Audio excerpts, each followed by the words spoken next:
源氏物語をイラスト訳と照らし合わせながら読むことで古文の速読トレーニングをしていきましょう。皆さんこんにちは。イラスト訳の愛です。まずはこの動画の構成についてご紹介します。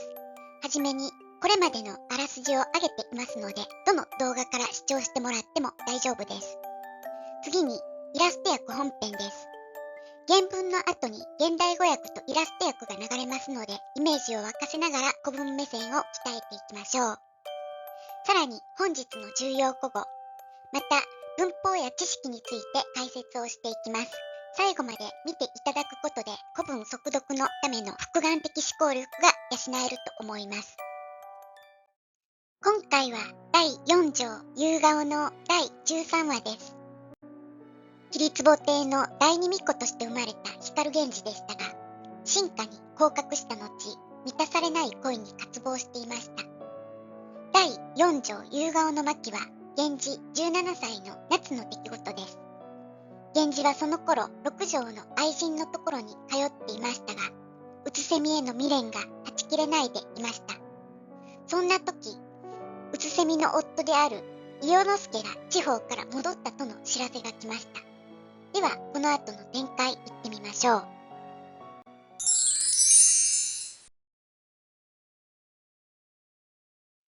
まず、急ぎ参れり。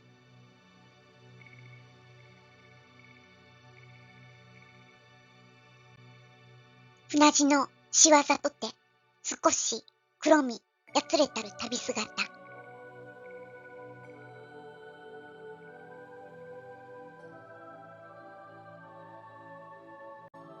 いと、ふつつかに心づきなし。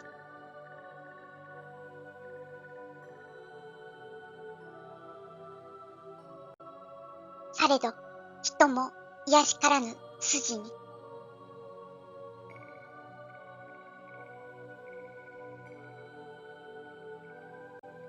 形など、ねびたれど、清げみて。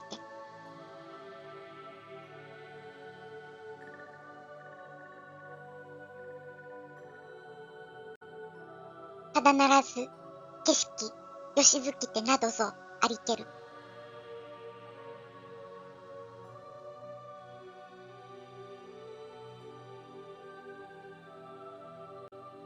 国の物語など申すに。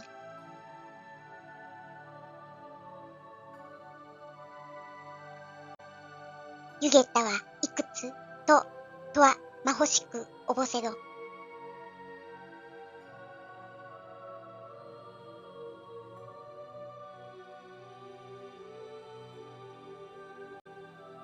あいなくまばゆくて。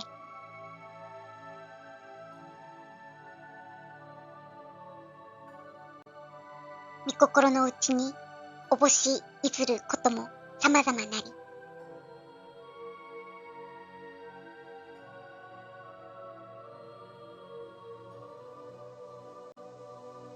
物まめやかなる大人をかく思うも。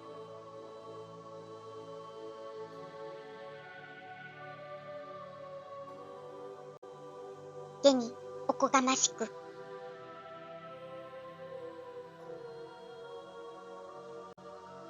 後ろめたきわざなりや。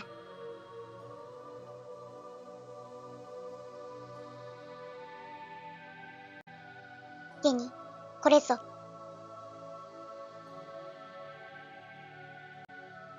名のめならぬ方は何べかりけると。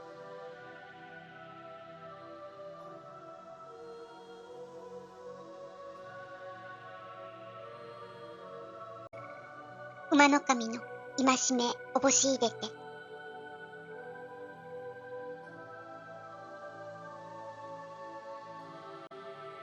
愛おしきに。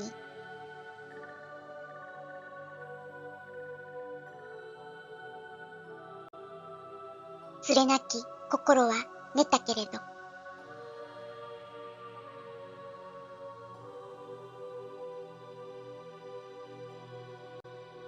人のためは哀れとおぼしなさる。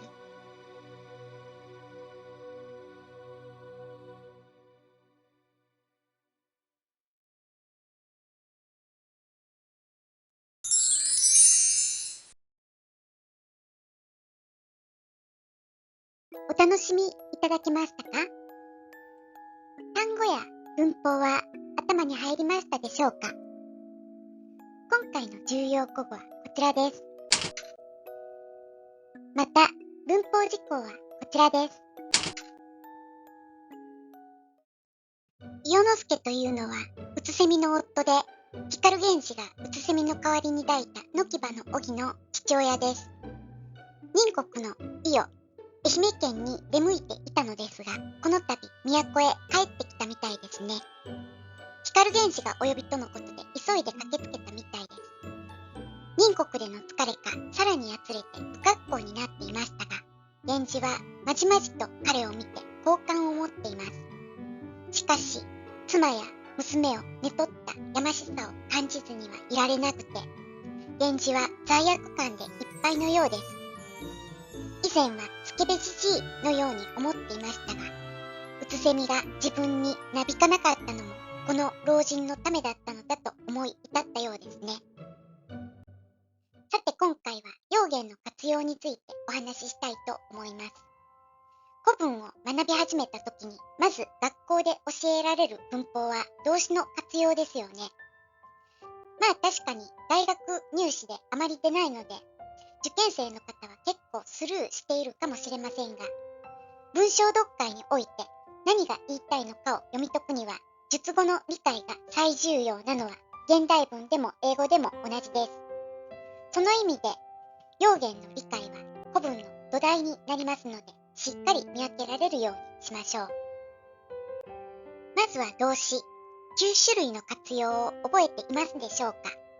基本的に動詞は現代でも使う言葉が多いので、現代語と同様、打ち消しの図をつけて見分けていくのですが、図の直前の音が未然形の活用語尾で、その前の部分が語感となります。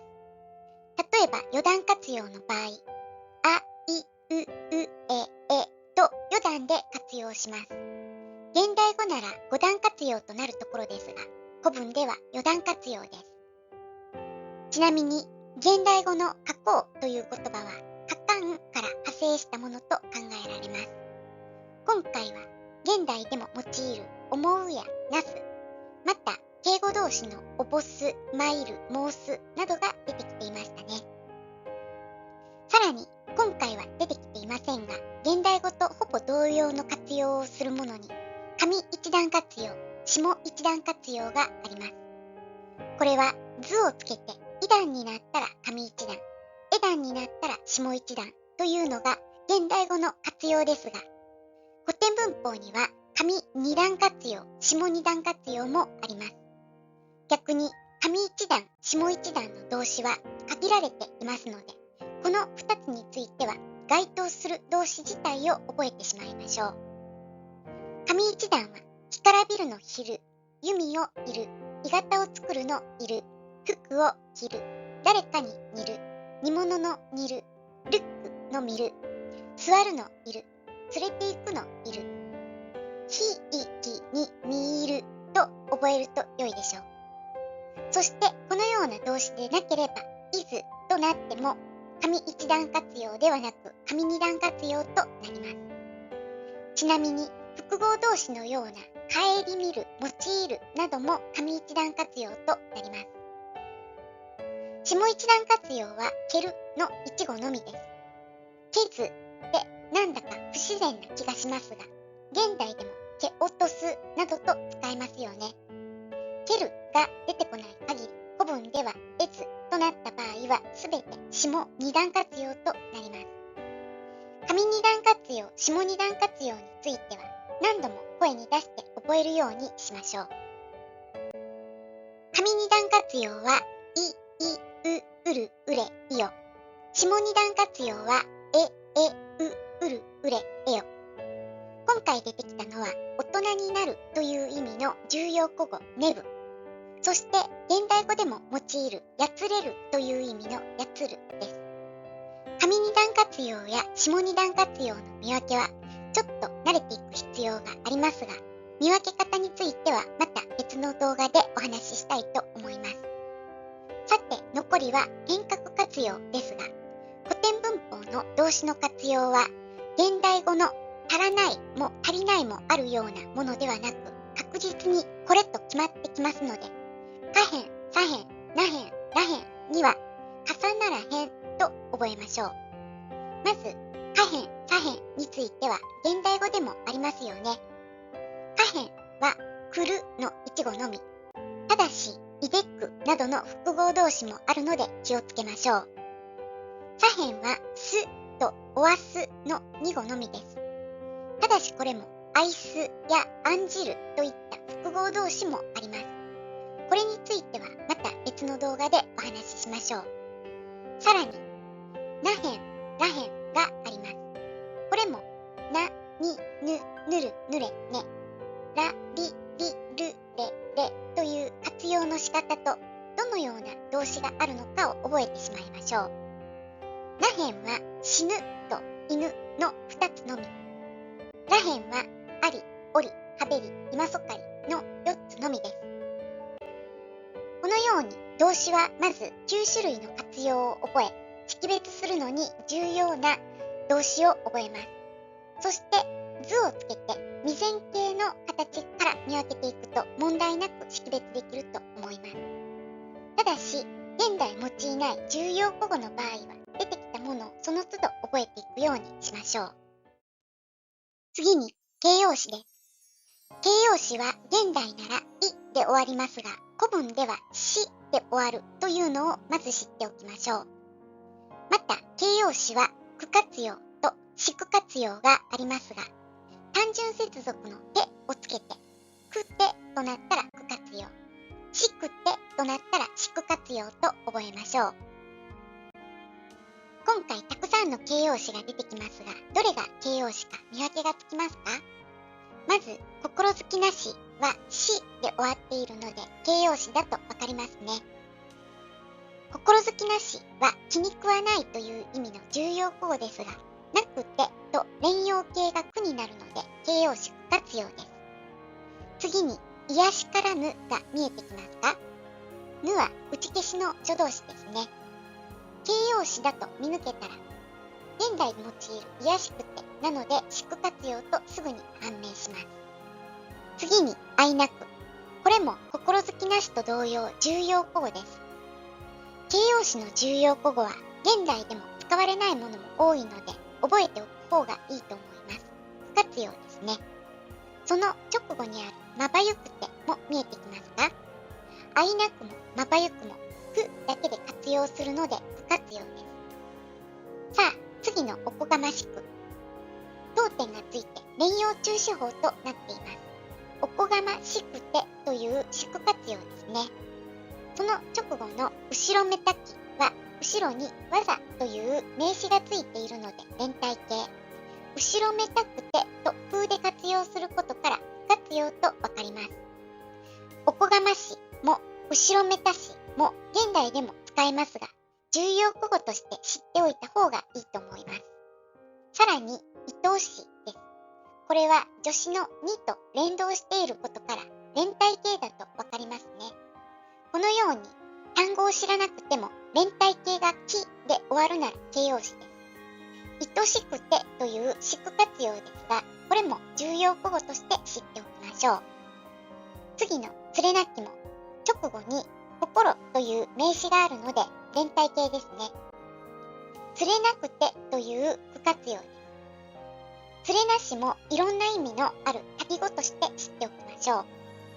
最後に寝たけれどです。逆接の接続助詞どと連動していることから依然形の形です。寝たけれになっていないことからわかるように句活用ですね。寝たし、寝たましいという意味の重要古語です。この単語も覚えておいた方がいいですね。ではラストに形容動詞の活用です。形容動詞はなり活用と仮活用がありますが、よく出てくるのはなり活用です。これは現代でいう静かだ、明らかだなどの様態を表すものですが、重要古語として現代用いないものもあるので出てきたものから覚えていきましょう。また、仮活用は漢文の漢語から来ているもので、このように漢字が連動する様態の場合です。では、どれが形容動詞か見分けがつきますか？まず、形容動詞として押さえておきたいのは、かなりとかげなりとかになるのが形容動詞だということです。